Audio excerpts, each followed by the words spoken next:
যে লোকগুলাকে এখানে বন্দি করে রেখে গেছে ওরাও সারাদিন পানি এবং আহারবিহীন ব্যবস্থা আছে। এটা খুব একটা অমানবিক, এটার একটা ন্যায্য বিচার হওয়া দরকার। আর বাসাবাড়ি হুট করে আইসা একজনের দখল করে ফেললে ওটা দখল হবে না। এই বাসাটা হলো আমার নামে, আমার হাজবেন্ডের না। আমার হাজবেন্ডের আমি লিক করছে, তার নয় শাস্তি হবে, তার মামলা দিচ্ছে অনেকে, কিন্তু সেটার জন্য তো আমি কোনো নেই। কিন্তু আমার নামে বাসা, আমার বাসায় এরকম দখল করার জন্য এরকম আমার বাসায় ওনারা বলছে যে 10 কোটি টাকা দেন, তাহলে আপনার বাসাটা আমরা করবো না। আমি 10 কোটি টাকা দেই নেই বিধায় তারা এই সবগুলো পাগল ছাগল এনে বাসার মধ্যে উঠাইছি। সে আমার মেয়ের কাছেও বলছে 10 কোটি টাকা চাইছে, আমার বড় মেয়ে যে ডাক্তার। এই অমানবিক একটা কাজ, পাগল সব ধরে নিয়ে এখানে রাখা, তাদের খাওয়া নাই, দাওয়া নাই, কোনো দেখার লোক নাই।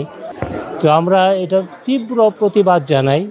এখানে আমরা দুটো গাড়িতে উঠিয়েছি মানসিক ভারসাম্যহীন 17 জন মানুষ। তারা একটা আশ্রমে ছিল, তাদেরকে অতর্কিতে এই বাড়িতে আনা হয়েছিল। এখানে এলাকাবাসী যারা ছিল তাদের সার্বিক সহযোগিতার মাধ্যমে আমরা খুব সহজেই যারা মানসিক ভারসাম্যহীন তাদেরকে শান্তিপূর্ণভাবে তাদেরকে গাড়িতে নিতে পেরেছি। আপনাদের কাছে অবশ্যই দোয়া চাইবো যাতে করে তাদেরকে আমরা যথাযথ নিরাপদ আশ্রয়ে ঠিকভাবে পৌঁছে দিতে পারি। অ্যাডভোকেট জহিরুল ইসলাম সাহেবের বাসায় আজকে দুপুরের পরে মিষ্টি নামে যে মেয়েটা, ওই মেয়েটা এসে 20-25 জন পাগলের একটা ওনার একটা রুমে রেখে গেছে। ওনার তালাবদ্ধ গেট ছিল, তালাবদ্ধ ছিল। এইটা আমরা বিকেলে এসে জানতে পাইরা আমি সহ এলাকাবাসীরা আমরা থানায় গেছি। থানায় গিয়ে আমরা থানার ওসি সাহেবকে ইনফর্ম করছি। এর আগে তো সবকিছু নিয়েছে, মিষ্টি সবকিছু, আমার কি একটা পরার কাপড়ও নেই, কাটা চামিচও নেই, সবগুলো নিয়ে গেছে। আমাদের সব ট্যাপ টুপ খুলে পানি টানি সব ভর্তি, মানে আমরা থাকার ব্যবস্থা নেই, যার জন্য আমরা অন্য জায়গায় থাকি। কিন্তু এই সুযোগ নিয়ে সে আমাদের বাসাটা তো এইভাবে পাগলের আটখানা বানিয়েছে। আমরা তো আসলে এই আন্দোলনের সমর্থন কেন করেছি যে আমরা একটা নিরাপদ পরিবেশ, নিরাপদ দেশ চাই। সেক্ষেত্রে এখন মনে করেন যে যদি আমার পাশের বাড়ির লোকই নিরাপদ না থাকে, আমার পাশের বাড়ির লোকই হ্যারাসমেন্টের শিকার হয়, যে অপরাধ করছে তার শাস্তি অবশ্যই হওয়া উচিত, আমি দাবি করি। কিন্তু সবারই যদি যারা নিরপরাধ নিরস্ত্র মানুষ, তাদের যদি অপরাধ হয় বা তাদের যদি শাস্তি হয়, সেটা আসলে গ্রহণযোগ্য না। আমরা যতটুকু জানতে পারছি যে এটা আওয়ামী লীগের নেতা অ্যাডভোকেট জহিরুল ইসলাম সাহেবের বাসা না, এটা তার স্ত্রীর নামে বাসা। এই বাসাটা জহির সাহেবের কোনো সাজা থাকতে পারে, তার কোনো দুর্নাম বদনাম থাকতে পারে, কিন্তু তার কারণে তার স্ত্রীর বাড়ি ঘর দখল করার কোনো সুযোগ আইনে নাই। মারিয়া মুকাদ্দাস মিষ্টি নামে একটি মেয়ে। তো ইতিপূর্বে মিডিয়া কর্মীদের বরাতেই বা আমরা দীর্ঘদিন ধরে টাঙ্গাইল সদরে কাজ করছি, আমরা জেনেছি যে বিভিন্ন সময়ে একটু লাইমলাইটে আসার জন্য সে বিভিন্ন রকমের কার্যক্রম গ্রহণ করেছে, যেটাতে আমরা অনেক সময় বিভিন্ন রকমের চ্যালেঞ্জ ফেস করেছি। তো সেটার অংশ হিসেবেই সে হয়তো এখানে এসেছিল। আমরা এখনো পর্যন্ত নির্দিষ্ট সোর্স থেকে যাচাই করতে পারি নাই। সংশ্লিষ্ট কর্তৃপক্ষ যারা দায়িত্ববান তারা তদন্ত করলে বের করতে পারবে যে আসলে মোটিভ কী ছিল। প্রাথমিকভাবে বলা হয়েছে যে যেহেতু ছাত্র সমন্বয়ক পরিচয়ে যারা রয়েছে, যারা জুলাই আন্দোলনের নেতৃত্ব দিয়েছে বা এখন একটা ফর্মাল তাদের সেট আপ কমিটি হয়েছে, সেই কমিটির দায়িত্বশীলরা সোশ্যাল মিডিয়াতে পোস্ট করে বলেছে যে দখল, চাঁদাবাজি বা যে বিভিন্ন সামাজিক যে অপরাধ আছে সেটার সাথে তাদের সংশ্লিষ্টতা নাই, এবং টাঙ্গাইল সদরে যদি বিশেষত কেউ এই ধরনের কাজে জড়িত হয় সেটার দায় তারা নিবে না, এবং তাদের বিরুদ্ধে ব্যবস্থা নেওয়ার জন্য তারা আহ্বান জানিয়েছে।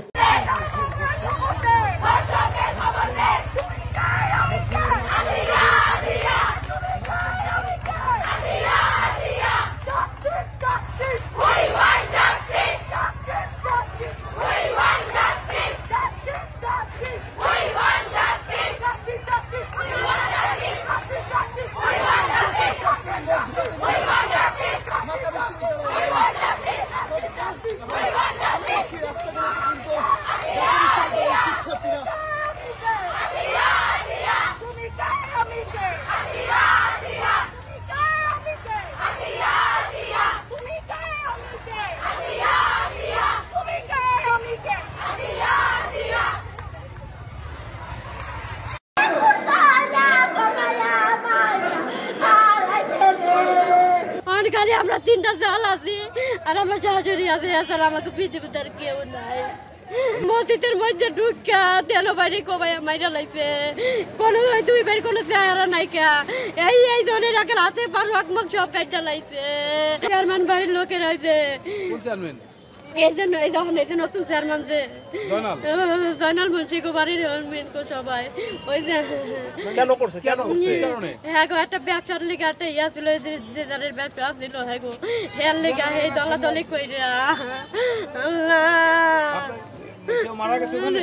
দুইজন মসজিদের মধ্যে হালাইন না হেরা 3টা ভাই এই আগো কোনো বোন নাই হেরা 3 ভাই শেষ আমার শ্বশুর আছিল শ্বশুরও মারা গেছে অনকালে আমরা 3টা জাল আছি আর আমার শাশুড়ি আছে এছাড়া আমাকে পৃথিবীতে আর কেউ নাই।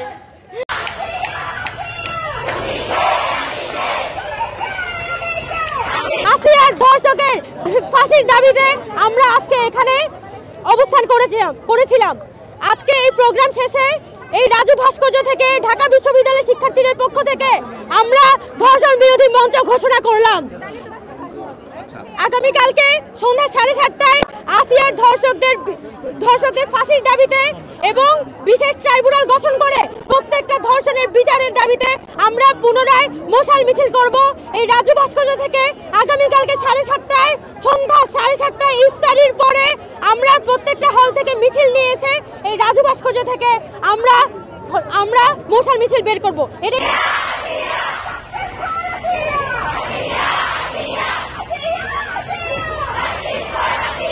আমার বোনকে যে ধর্ষণ করা হয়েছে, একটার পর একটা নারী ধর্ষণ হচ্ছে, সেই ইস্যুতে আমরা আজকে এখানে দাঁড়িয়েছি।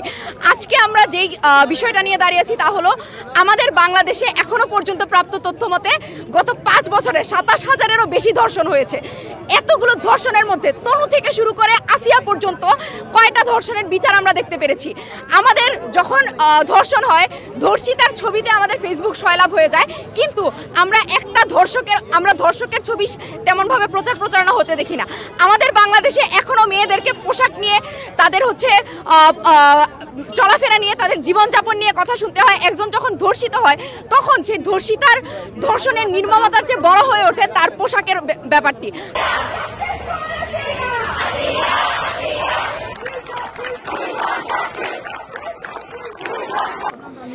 আসলে আমাদের আজকে যে বেরিয়ে আসা সেটি আমরা আসলে আসতে চাই নাই, কারণ এই যে নতুন বাংলাদেশ সেখানে আমরা আশা করেছিলাম যে আমাদের যে দাবি দাবা আছে, আমাদের যে নিরাপত্তা আছে, মেয়েদের ন্যূনতম নিরাপত্তা, সেটি রাষ্ট্র নিশ্চিত করতে পারবে, কিন্তু সেই রাষ্ট্র এটি পারে নাই।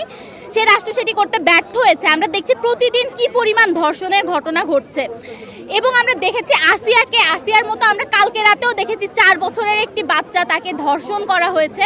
তো এগুলো এখন নিত্যদিনের ঘটনা। এটি থামাতে যখন রাষ্ট্র ব্যর্থ হয়েছে তখন আমরা আজকে থেকে ধর্ষণ বিরোধী মঞ্চ ঘোষণা করেছি এখানে।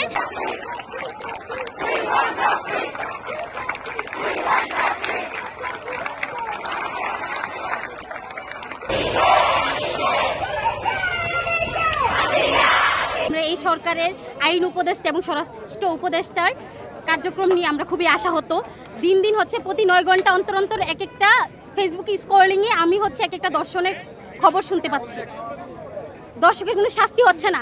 তারা ভাইয়া লবিং, তারা হচ্ছে তাদের যে মাইমেনের দ্বারা তারা হচ্ছে ওই শাস্তি থেকে হচ্ছে পার পেয়ে যাচ্ছে। তো আমাদের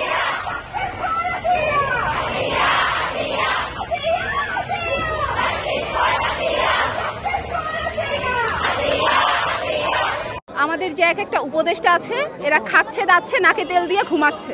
এদিকে আমরা বিচার চেয়েছি, রাস্তায় মাঝরাত্রে মেয়েরা বের হয়ে আসছে। আমরা তো এরকম 14 জুলাইও বের হয়ে এসেছিলাম। আমরা কি এরকম বাংলাদেশের জন্য বের হয়ে এসেছিলাম? আসি নাই। আমরা ভেবেছিলাম আমরা নতুন একটা বাংলাদেশ পাবো, যেখানে এরকম আগের মতো ব্যবস্থা থাকবে না, অ্যাটলিস্ট সব ধরনের বিচার পাবো।